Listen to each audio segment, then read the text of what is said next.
Great. Well, greetings everyone, and welcome to the Ontario Ancestors Kent Branch Ontario presentation. We're glad that you're joining us from wherever you are joining us tonight. I'm Cindy Robichaud. I'm the chair of the branch. When you came in, your microphone and your cameras were turned off, and they're going to stay that way for the duration of the presentation. But you can still communicate with us, and we encourage you to do that. So if you hover your cursor over the bottom of the screen, a black box will pop up.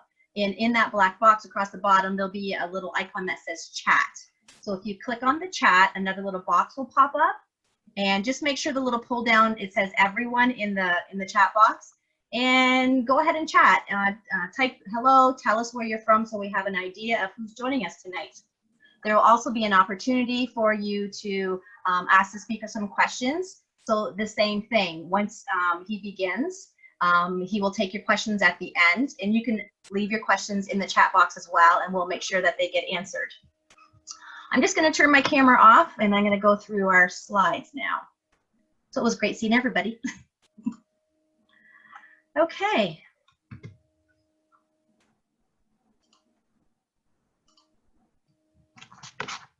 So this presentation is being recorded and will be available up on the Kent Branch YouTube channel.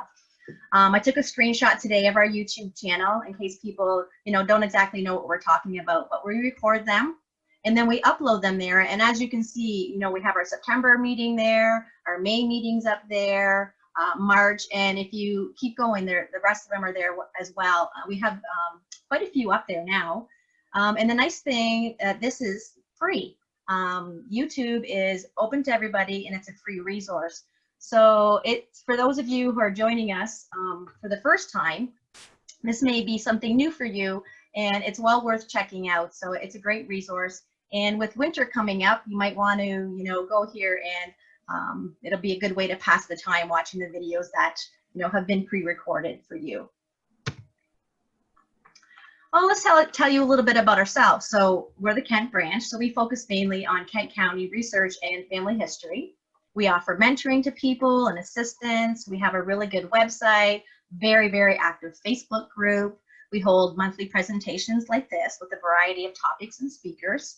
And we also have a DNA study group that gets together once a month.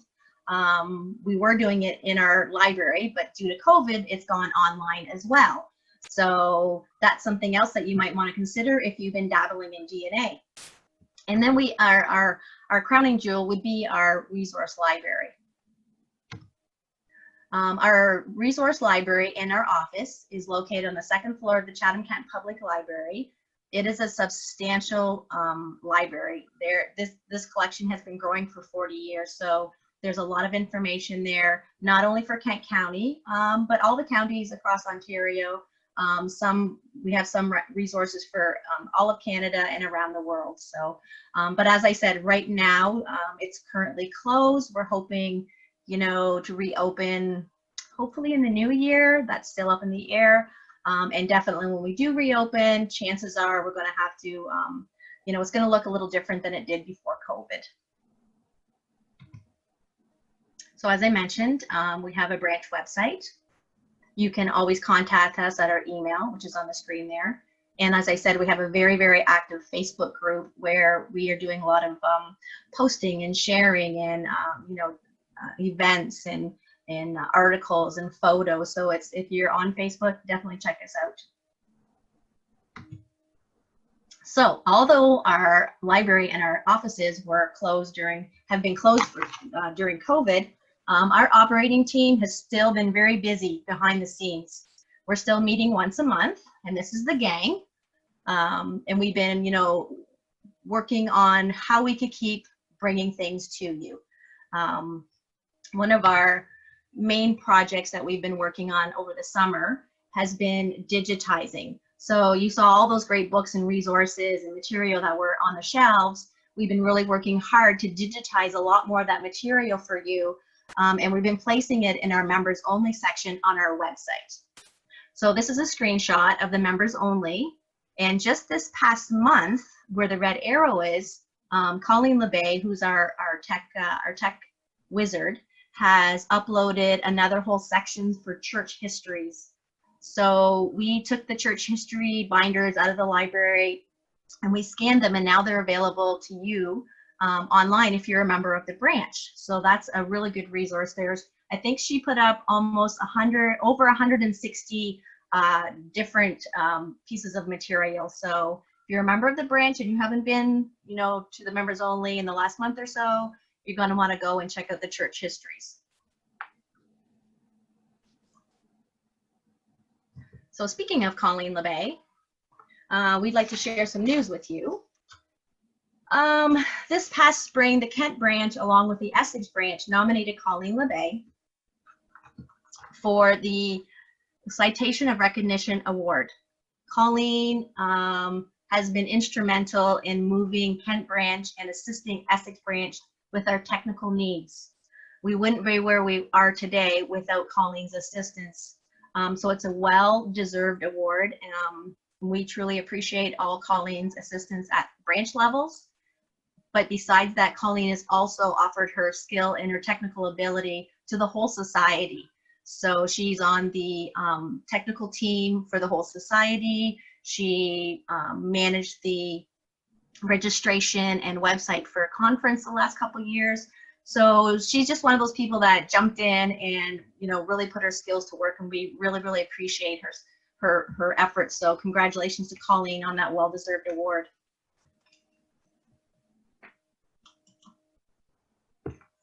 So on the previous screen before Colleen's, when I showed you the members only section,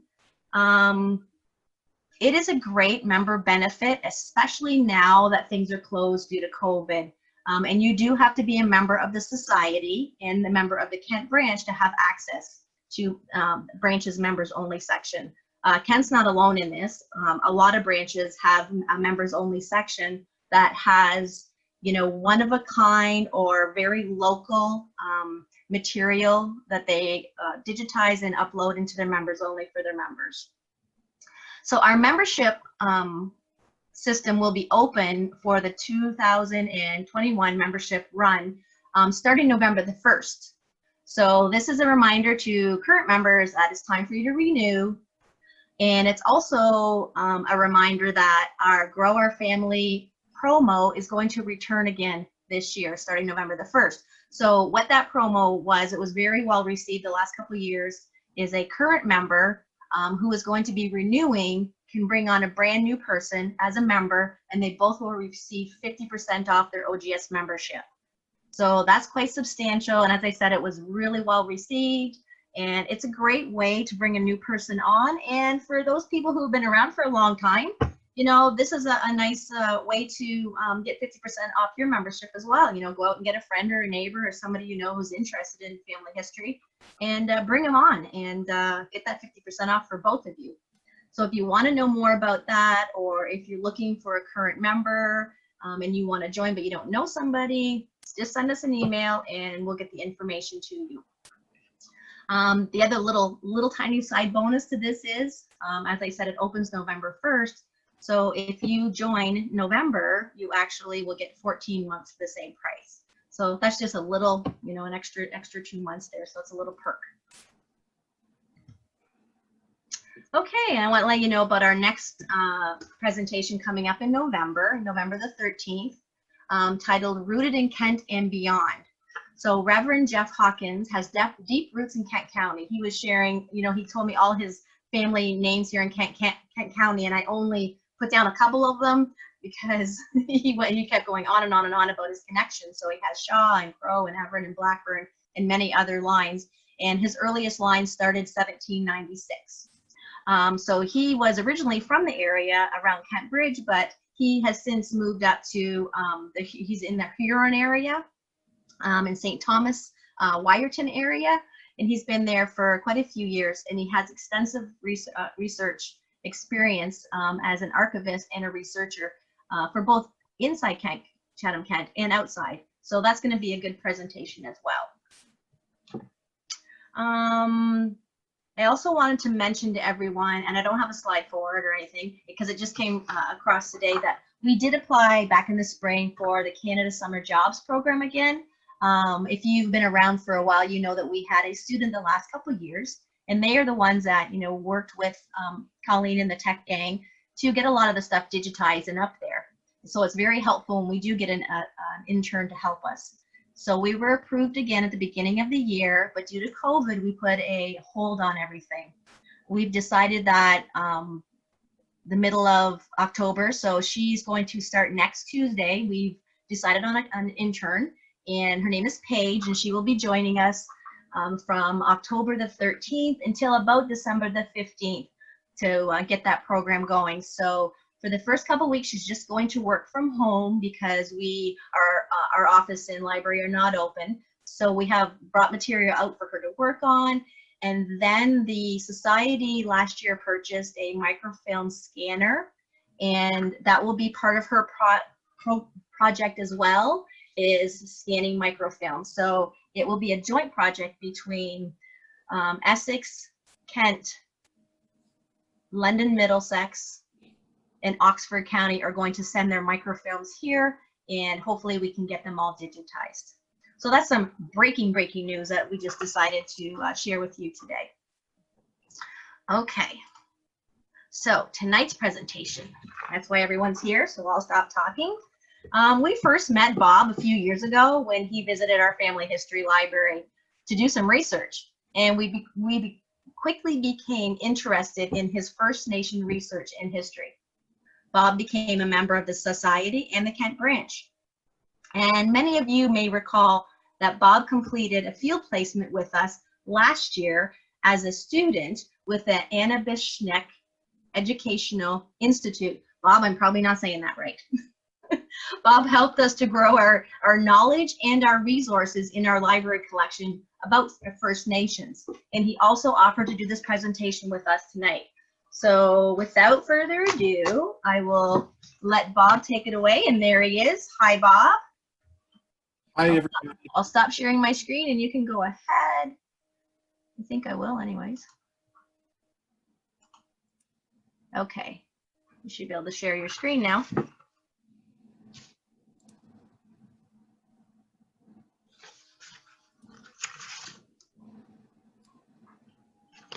Perfect. Hello, let me introduce myself. Some of you may know me. This intro is for those whom do not. My name is Bob Daly, and I'm a member of the Olnapawi Lekawit from Moraviantown. Moraviantown is just a stone's throw away from Chatham, if you have a good arm anyway.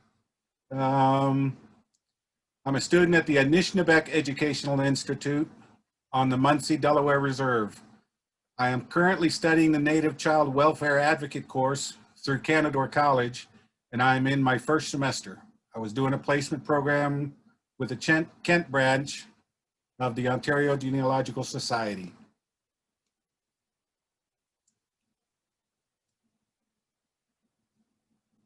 I'm gonna have to turn my camera off. It's blocking everything. Oh, there we go. Now I'm good. My duties are to add to the branch's Native American resources. I also am developing a go-to guide to assist any and all Native American, Inuit, and Métis members to address their Native status concerns. We have had quite a few people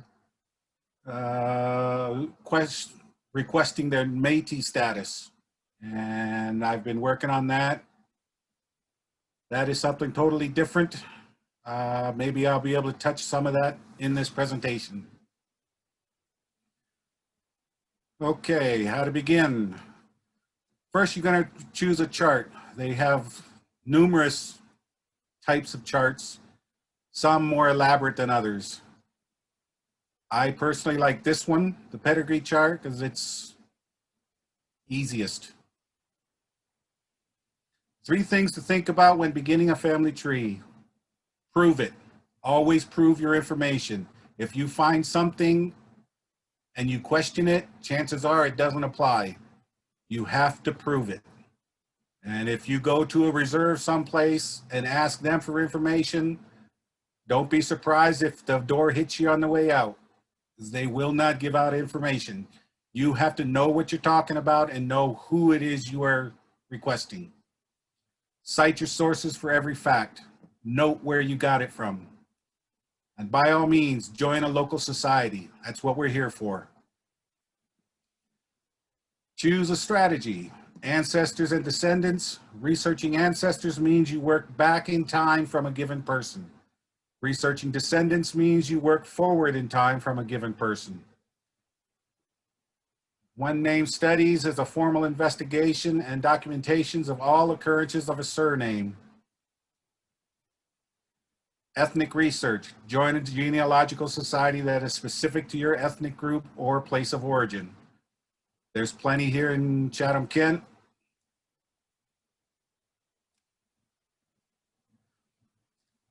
Start with yourself. You know your immediate family members, so start with yourself and work backwards through the generations.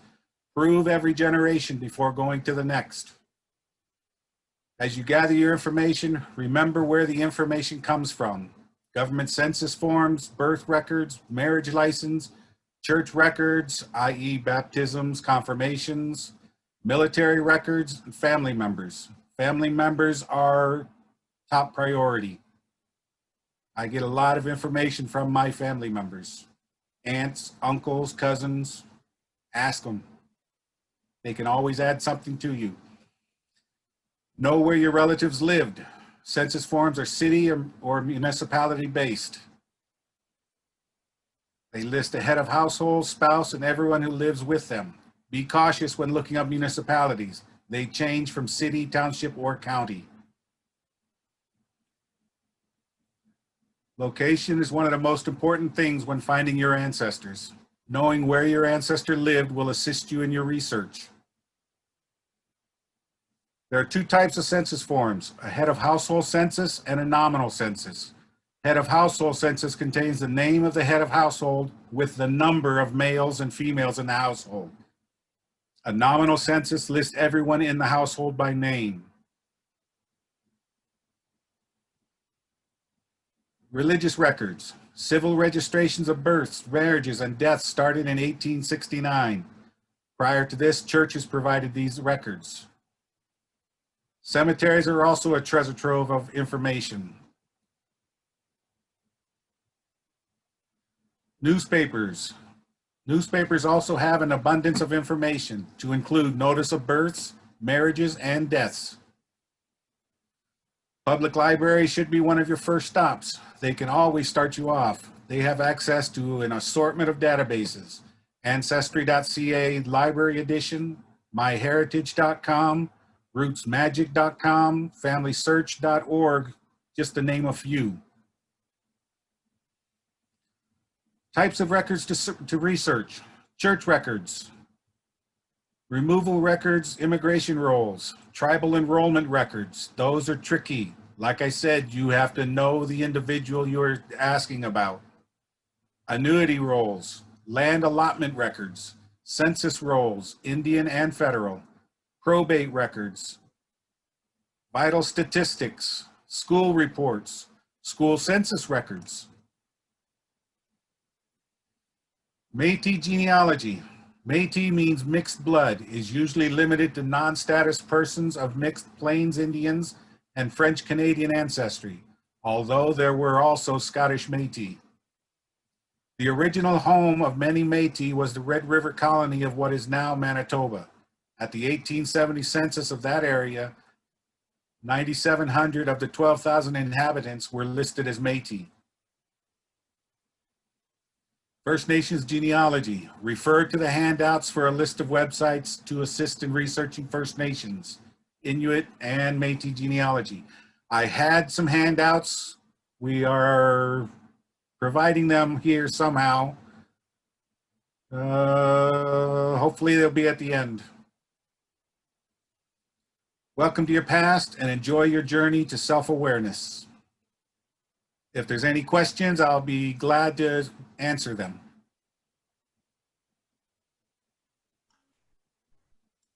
So everybody, Bob was willing to answer questions for people versus, you know, he'd like to really be more specific about what your question is, and hopefully he can help with more specific questions. So if anybody has any, feel free to put them in the chat box. Bob, I know that when researching your First Nations history, that it's really important to document the stories. I know stories are actually more the, the record versus a paper documentation. Can you speak to that, to stories and family stories and passed down Yes. generation to generation? Because that's probably important for people to understand. What we may know is that the native, to begin with, we don't want to be called native. We want to be called human beings, which is what everybody is. Doesn't matter color, race, creed. We are all the same. We came from the same place. Stories are handed down in native communities. They're handed down by the elders. They part of our training regimen. An elder will talk about this story, add to it, and then another elder will add to that, and it just goes on and on. So it's all, I would say, an oral history. Nothing is written down, you just go by what is said. And I know that when you were in doing some research, for example, you were using the census records, and the census records were leading you basically to some locations. And from the location, then you were, checking out old maps and trying to find out what was the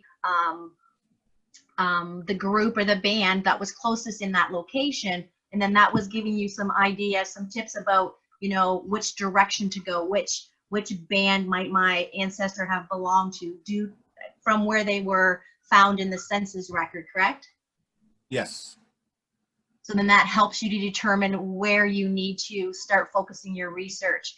Nancy has a question. She says, what do you mean by know the person for the tribal enrollment role? For an example, proof as a relative? Yes. If you go into a band office and ask questions about your heritage, you want to prove that you have native in you, they will not offer any information. You have to know exactly what individual you're talking about. And that's the tricky part, right? So that's where the gap is. If you know your own parents, but then there's that gap, that's where, as you were saying earlier, going back to just basic genealogy is going to take you to that next step. So finding the census records and the church records and, directories and things like that until that family is found. Then you can go to the band with the family name or the person, and hopefully receptive and give you some information. Linda Urquhart says, is it true the records of First Nations are mainly oral, not so much records? So that's kind of what we asked previously. But they do have some records, right? There are records. I was able to trace my family back to the mid-1700s, up around Brantford, the Six Nations Reserve.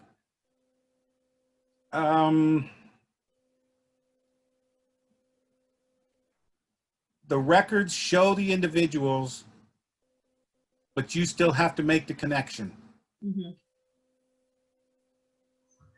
Okay. And now, is that because you said it was Brant area? Brantford.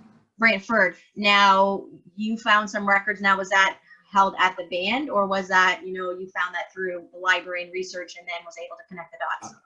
I found that through library research. Okay. Okay. Deborah says, in the census records, were indigenous people listed differently than the settlers? That's a good question. Yes. Some of the census will say Indian, some will say citizens. They won't necessarily say native, but it'll say Indian. I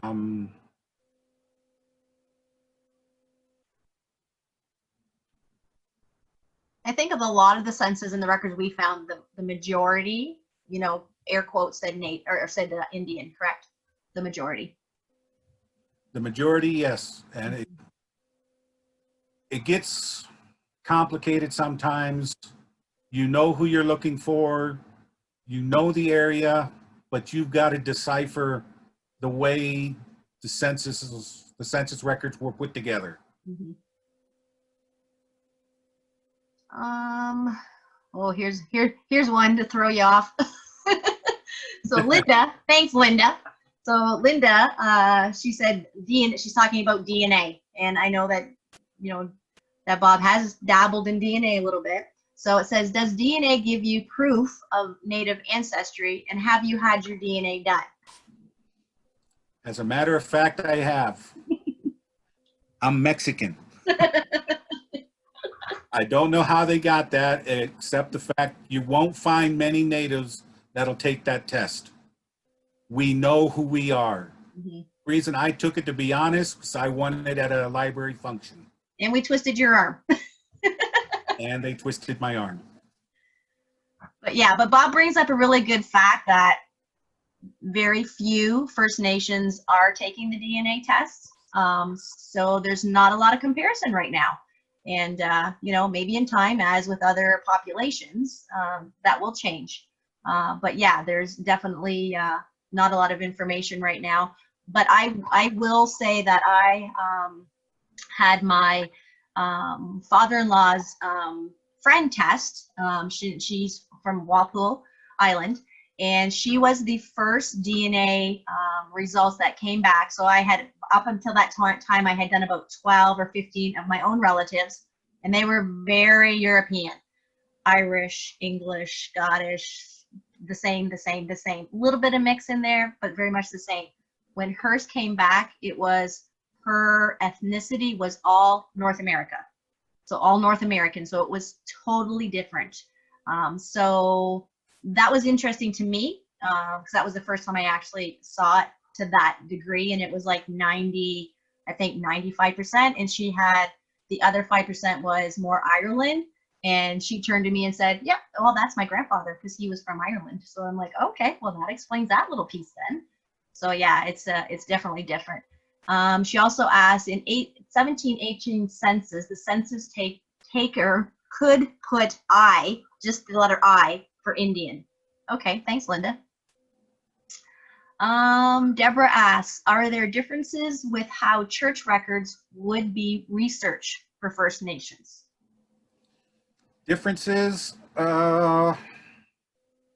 Moravian Town, for instance, yes, because we were classified as missionary Indians. The church records didn't necessarily state we were Indian, because they changed the names and gave everybody the English names. We don't have Big White Owl anymore, Running Buffalo. We don't have those names. We are beginning to get them back. You go through a ceremony to get your to get your spirit name. It's quite a ceremony. Mm-hmm. Okay. And then Sherry Bell asked if you know where to find Inuit records. To be honest with you, no, I haven't ran into any. I haven't particularly looked for Inuit. I do know there should be some northern communities that have records. They will be limited. I think maybe the Library and Archives Canada might be, her best place, to also look. That would be one place. Mm-hmm. I really don't believe you're going to find church records up north. Okay. Yeah, this one was just basic, Inuit research. It wasn't really specific to church. So yeah, so maybe the Library and Archives Canada. What about the Native? I can't think of what the other places that I know that you have all the links on your handout as well, of the different websites and things that people can search around. And I think the University of Alberta or Manitoba, they also have some resource University of guides. Manitoba does. Yeah, resource guides that you could, look that over as well. Western University also has a section on native records. Mm-hmm. Okay. So Linda says that the early Assumption Church, which is down in Essex County, in Detroit there, the region, usually identified if a person was native or not. And Linda, I'm assuming you're talking about a church record or you're talking about a census record. Deborah says, thanks, this is great information. Deborah, could you suggest a resource that best shares the Indigenous history in Southwest Ontario? Now, Bob, I know you put together a list of books, didn't you? Yes, there's a list of books in the library. I have physically touched the ones that are on my list, so I know they're there in the system. Mm-hmm. There's also the websites. We will put that up somehow. So they're actually, Bob, in the chat box already. Kim dropped them in there so people can. I believe she has. Yeah, so they can download those lists. Yes, genealogy websites, PDF. Mm-hmm. So Linda, that should answer your question. That's where the handouts are. They're in the chat there.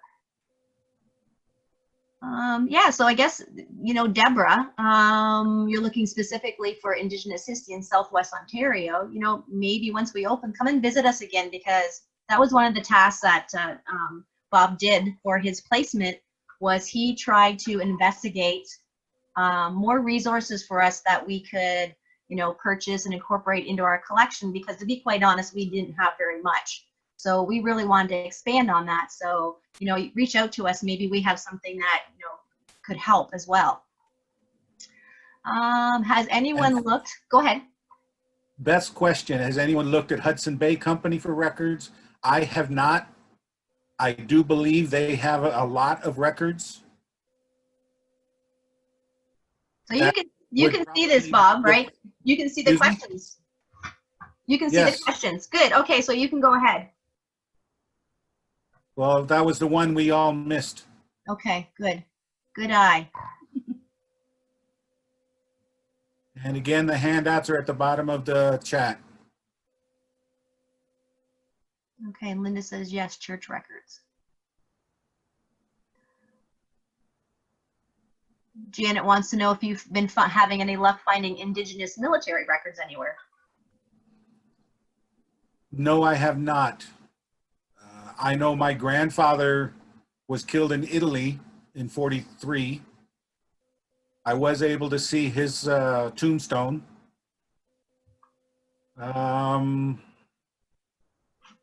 That's about the only records I've been able to find on the military, was in the military records. All right, and was that on the Library and Archives website on the military? Honestly, I don't remember how I found it. Okay, okay, yeah. I believe I was going through Ancestry. Okay, yeah. Okay. So military, oh, maybe fold 3. I have looked at fold 3. They don't separate. It's all one category. Okay. Excuse me. So I know that learning about Canadian history is really important in understanding the impact of colonization on Indigenous populations. So I think that's one thing I've learned from you, is to understand what was going on at the time that, you know, the person you're looking for was in the area, and what was happening to impact that person.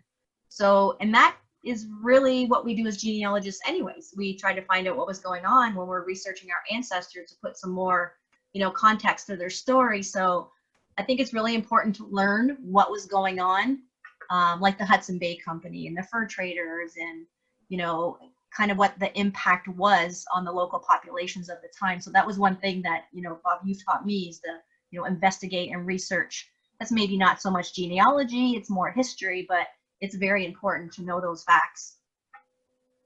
Yeah, like my grandfather died in World War II. I just lost my train of thought. I was able to follow him from the day he stepped foot on Sicily went up the eastern coast of Sicily, and then jumped over into Italy. I've got it down to about a 200-mile section on the east coast of Italy that he was killed in. Wow. I was able to follow his unit all the way through that. And you can order your records from military personnel, but you have to be a relative to get them. Mm-hmm. I can get my father's, I can get my grandfather's, but I can't get John Smith's. Right. Okay. You mentioned in the handouts and stuff about a couple different websites of specifically to, our local location. So, you have Walpole Island down. Can you tell us a little bit about the resources or kind of like what they have? Like, I know that we asked you to almost be a liaison and go out to Walpole and go to Moravian Town. Because, unfortunately, we, as I said before, we have very little information, and those bridges were never really built. So we asked Bob to go to those two locations, and kind of form that, little bridge and kind of figure out, what exactly, what resources do they have. So Bob, could you sort of tell us a little bit about maybe what Walpole Island has, and then also what your dealings were there at Moravian Town? Walpole Island has an entire corner for military individuals. There is a lot covered in Walpole Island. Moravian Town, they're still in the process of setting up their library. They've had it, the people that run it didn't quite catalog what they have. Every time I go in there, I find something new and bring it to the attention. But they do actually have, from what I was understanding when you came back and told us, is that they actually do have a location though. So in Moravian Town, it was, I think, like a house or something they converted into their library. Is that? Yes. Am I remembering? And then on Walpole Island, they actually have a genealogy group or society that meets? They meet the last Tuesday, no, the last Monday of every month. Okay. Until COVID. Yeah. I made 3 of those meetings. They were quite interesting. And all they do is they pick a family name, and then for that month, they research that family name. They've got a lot on their families. Right. Moravian Town, there's 4 individuals that I know of that has records, information on the families in Moravian Town. Right. So I know that you had also mentioned that it's nice to let them know that you're coming and that you're interested and maybe make an appointment. So that leads back to, knowing the location of your ancestor that you're researching and reaching out to the local, societies there and the library there and the band that's there. So that goes back to what you were saying about finding, where they're at. Yes. Okay, and then Deborah says, you mentioned about people being given white names. How are you able to figure out what their actual name was? Would that be an oral history from that? Oral history. Yeah. Like I know Big White Owl, his white name was Jason Hill. In fact, he's the one that wrote some of those letters you handed. Yes, yes. Joshua Hill, sorry. Mm-hmm. Yeah, so that would be part of the oral history of, if you were able to connect with the individuals holding the history of a certain band, they would be able to tell you what the original, names were before they were given white names. Yes.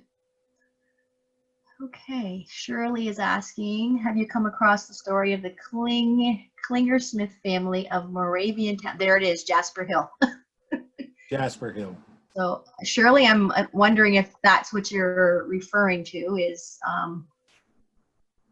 Jasper Hill. He wrote an awful lot of information, and actually it's serendipity to me because on our Facebook group that I mentioned that's very active, we had a fellow post a couple documents just randomly, and they were stories of Moravian town and stories of Moravian the church and stories of Tecumseh, and these were handwritten memoirs, for a lack of a better word. And I reached out to him, and then I passed them along to Bob. So that was something that just popped up. So we're going to connect with this person more. He's been very forthcoming, and he's willing to share the information, and we will try to get that out to people, either on our Facebook, we'll put it in our library, or put our members only. But there was some really, really good information and good read there, right, Bob? It was quite interesting. Yes, very interesting. Yeah. So Colleen, oh, hi Colleen, she made it. Did individuals, whoops, I lost. Oh, did individuals have any say in what their white name was? Do you know? No. Okay. The missionaries were the ones that decided who gets John, who gets Paul. Mm-hmm. Okay. They just switched it from the status name to whatever they decided for that individual. Right. So, and then Colleen's mentioning, and I did mention this to you, Bob, earlier. So she is from the Dolson line, and in those memoirs or those written papers, it mentions Matthew Dolson, and I think it was it Eli Dolson was the name of the one fellow, Bob? I think it was Eli. I think it was Eli. Yeah, and I reached out to Colleen and just said, so there's Dolson, how is this, what's this with you? And she had said that she thinks maybe Matthew Dolson, who is her ancestor, was quite close, and had a really good relationship to the people at Moravian town. So she's wondering if this particular person or family took on the Dolson name because of the friendship. So that was she said she's going to have to research that a little bit more. I would think so, because of the situation, the friendship. Yeah, so they basically became kin, right? They formed their own kinship, I guess. So Shirley had to just clarify. She said no, the Klingersmith family. So Bob, have you run into any Klingersmith from the Moravian town area? I've heard the name before. I haven't been able to research it, but I do remember hearing the name.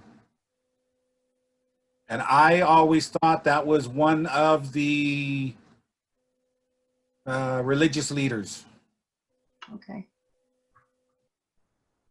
Yeah, we'll have to investigate that. Linda, residential school in Kent, I do not believe so. The closest one was in Muncie. Okay. You see Lori's question there about the Micmac, or no, Mackinac. Micmac.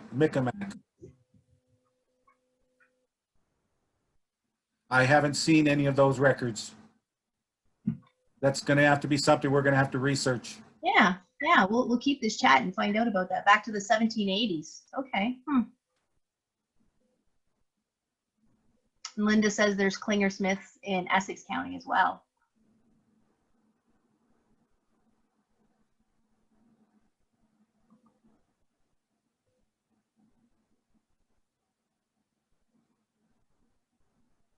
Oh, that's interesting, Shirley. That is very interesting. Because I am a stonefish. Yeah. Not a Mexican stonefish, a real stonefish.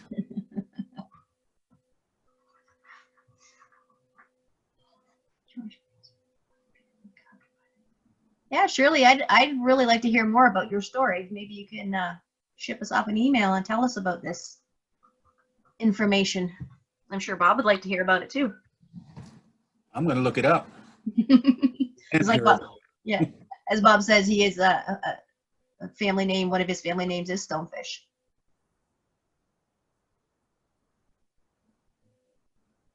I don't see any other I don't questions. see no more questions. Mhm.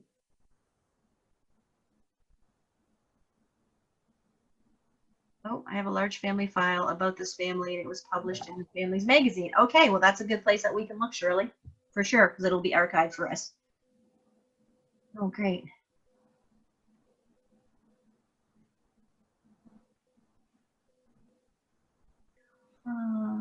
Questions? Supposedly Deb has a question up a bit. I saw that one question from Deb. Deb, could you maybe just retype your question again? It might have gotten lost if it wasn't the one about the, I did see Deb's question about, you know, them being given the white names and how to find the actual name. So Deb, if it was another question, could you just retype it? I apologize. I think we maybe went right by it.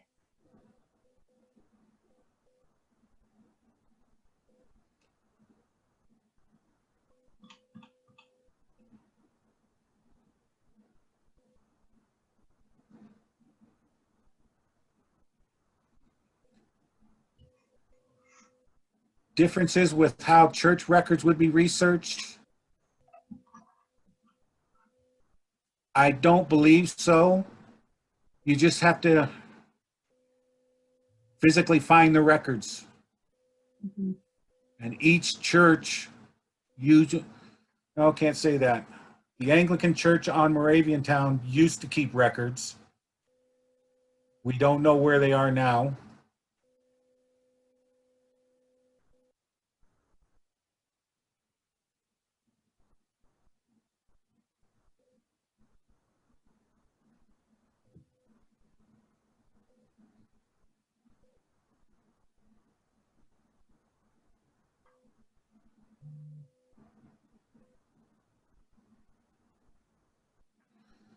METIS cards.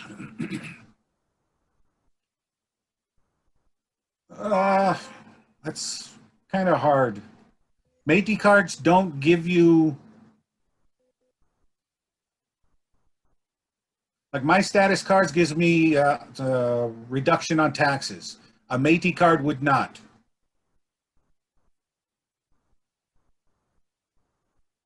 So it sounds like a Métis card is more of a self-identifying Self-identification. type of document. Okay, all right. And one of those websites I put on that list is for METIS. Okay. Yeah, they have a really good website. I remember that one young man was looking for information and you gave the website. So that was Yes. a very inclusive, like it had tons and tons of information on that website. And the history for Huron County, you would have to go through the Huron County census records. Mm-hmm. You'll find most of your information in there.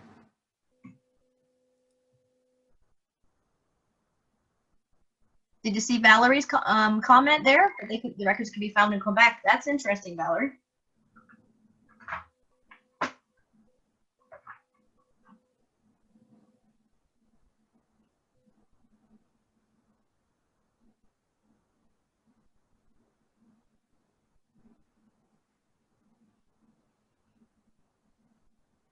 In Kent, I believe there is four Indigenous groups. One was up around Clearville. I can't get the name of it. I know there is a spot up there that was archaeologically dug. Mm-hmm. Walpole Island,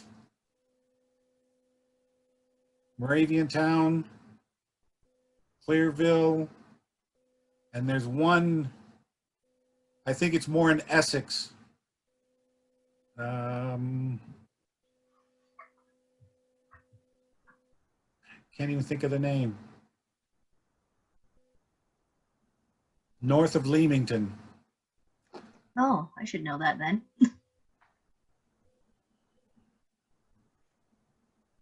Janet says we also have Mi'kmaq here. Yes, we do have Mi'kmaq here in Sarnia. Okay.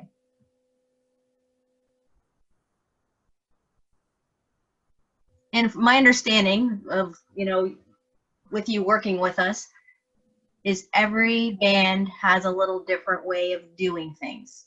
So even though, you might go out to Moravian Town and be received in this way, and they help you with this and they have this information, every band has their own way of doing things. Is that correct? That I took that away from, the different, depends on the people, depends on their, thoughts, depends on what you're asking, depends on who you are. Okay, Linda's question. Early Essex County, there were Potawatomi, Huron, Wyandot, and Ottawa tribes. Do they still exist? Yes, they do. Potawatomi range from southwestern Ontario all the way over to the the west side of Michigan. Huron is up around the thumb of Michigan in Canada. Wyandot's closer to Windsor. They're still around. They're still there. Caldwell First Nation. That's the one it was. Thank you, Beth.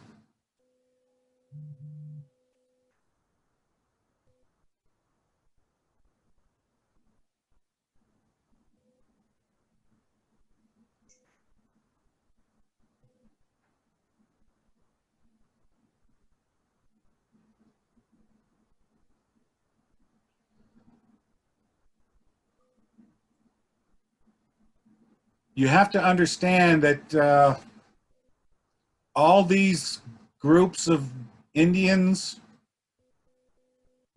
we weren't from one specific area. We were nomadic. The Lenape from Moravian Town, we started in Manhattan Island. We are the ones that everybody says we sold Manhattan Island for a handful of beads.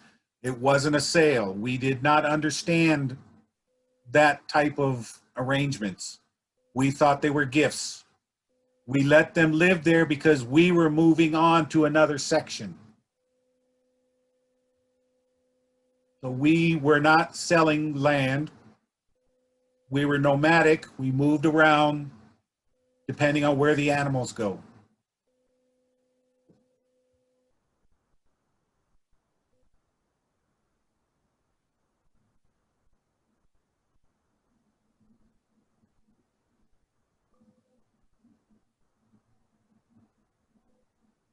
Is there any other questions I've missed?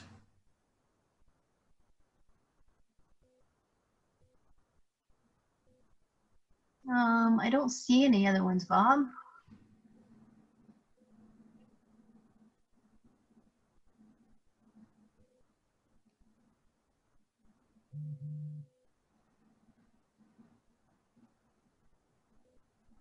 So maybe, Bob, I will share my screen, and I will mention, because I think it leads right off of what you were saying, that your ancestors were nomadic, and it wasn't a sale per se. And again, I'll keep referring to that. I personally know very little, and it's unfortunate. Oh, sorry. No, I'm trying to share my screen here again.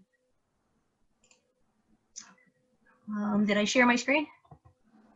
I don't think so. Not yet. Okay, just give me 1 second here.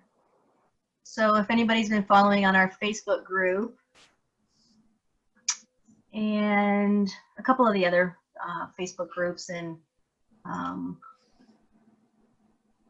there we go. Okay, current slide. I don't know if I can make it bigger. There we go. So Bob inspired me because, as I said, he was a student with us, and also trying to, educate us and help us through the very little knowledge that we have, me personally, in this area. So I decided, I enrolled in the University of Alberta, the Indigenous Canada course. It's been fantastic. So it really, it is from a Indigenous lens, basically, and it has been an eye-opener for me, just for the fact that it is basic, simple Canadian history that I was just never taught. And I don't think a lot of Canadians were taught just some of the basic histories, or we were taught from the, you know, settler's view or the European view. Totally free. The course is totally free. It's a go as at your own pace. I'm into week 6 of 12. Very visual. There's lots of videos and art and songs and music. So it's it has captured my attention because I'm a visual learner.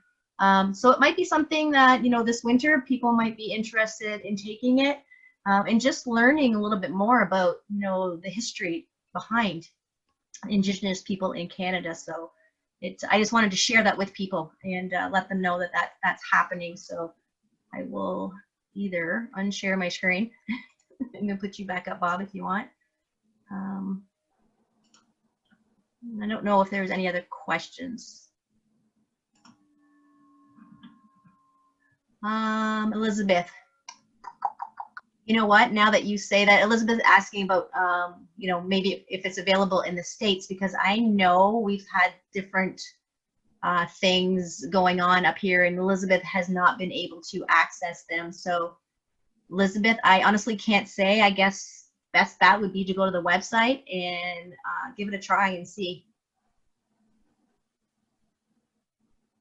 And Kim's posted the link in the chat box, so thanks, Kim. Yeah, and Colleen says it was a really good interactive presentation. I know that we're going to keep learning more from Bob. We're just hoping to get back in the library so we can keep chatting with him and seeing him in person. So if there's no other questions, Bob, did you have anything else that you wanted to share or wrap up with? No. Okay. Well, thank you everybody for joining us. We really appreciate it. And we know this was a little different style of a presentation and more of a chatty one, which we wanted to make sure that you know, people had a chance to ask their questions. And with you asking questions and us, you know, maybe not having the answers for you right away, or, you know, wanting to go out and us learning more about your questions. And you know what, that's what this was intended for, was to start a conversation and get us all thinking, and, you know, try to investigate a little bit more so we can broaden our knowledge on Indigenous ancestry. So Bob, thank you so much. We truly appreciate you joining us tonight on this Friday night. Thank you for allowing me to. Yeah, and we will, you know, hopefully see everybody back again in November. And then just before we pop off, I see that Anne, Bob, can you see Anne's comment?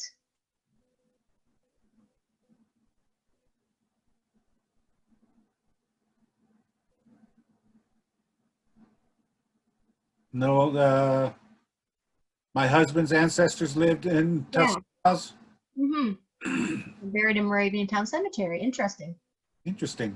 They're in the census. Family immigrated to Canada. Mission about 18. Oh, that's early, 1853. Well, thanks for sharing that, Anne. Hopefully you'll get in to give us a visit one time.